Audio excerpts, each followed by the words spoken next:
Question regarding the CEO excess wages.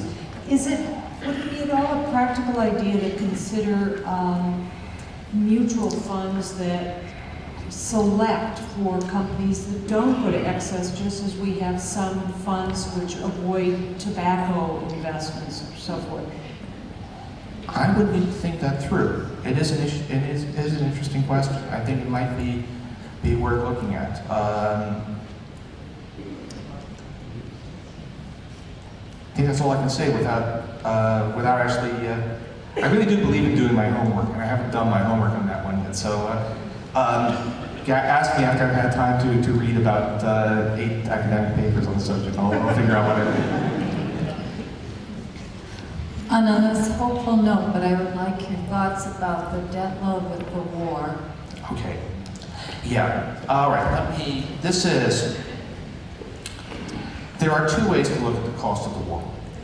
One is to compare it with what we could have bought with this money, and that is outrageous. I mean, we are looking, I think, realistically at $2 trillion, and what you could have bought with $2 trillion, you could have, just by lending it out at interest, I think you'd have enough money to provide guaranteed health insurance for every child in America in perpetuity. So it's the S-chip bill that Bush has vetoed. The cost of S-chip expansion for 5 years was 41 days in Iraq. So at that level, it's outrageous.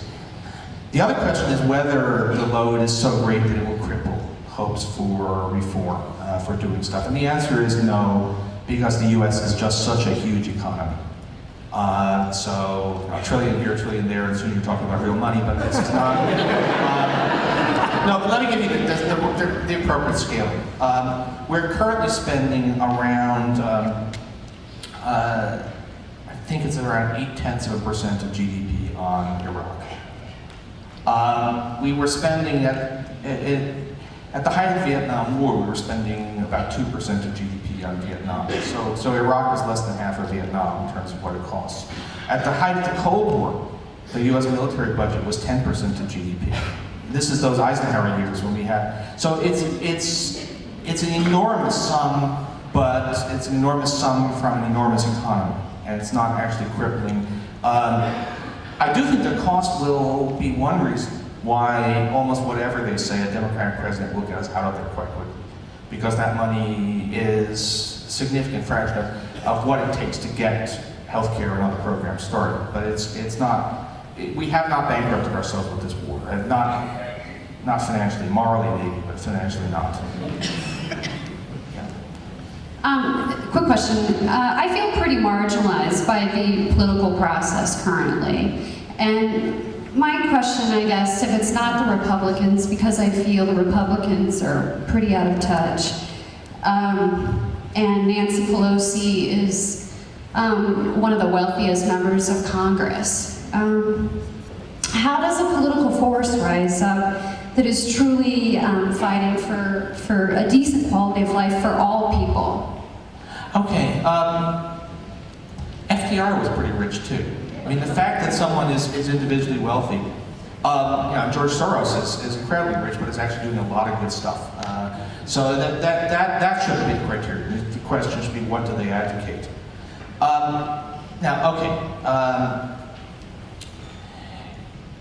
The question, if you're very much progressive and you find the Democrats way too timid, which even I do, and I'm not nearly as far left as some people. What do you do?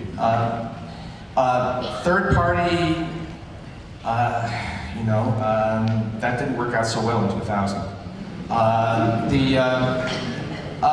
Primary challenges to the way that the right has enforced discipline on the Republican Party has in part been by mounting severe challenges to incumbents in the primary process, even who aren't viewed as sufficiently made men of the movement. The classic being Lincoln Chafee facing this lavishly funded primary challenge in 2006, even though they knew very well they might need his seat to hold on to the Senate. And you can see Arlen Specter, who probably was once a reasonable person, was clearly intimidated by that primary challenge he faced in 2004. That can be done, you know, with nobler intent on the other side as well. So actually, if you look at some of the liberal websites, they will do, they will raise money for challengers, Democratic incumbents in the primary process. The Democrats they feel are not good Democrats, but then you know then align themselves with the party thereafter. But look, it's not. We are certainly not in a world that the parties do offer a choice. You may not be totally happy with what you're being offered, but at no point in the last 50 years has there been as much difference between what the parties stand for as there is now. And so you can't say that the political process leaves no choices.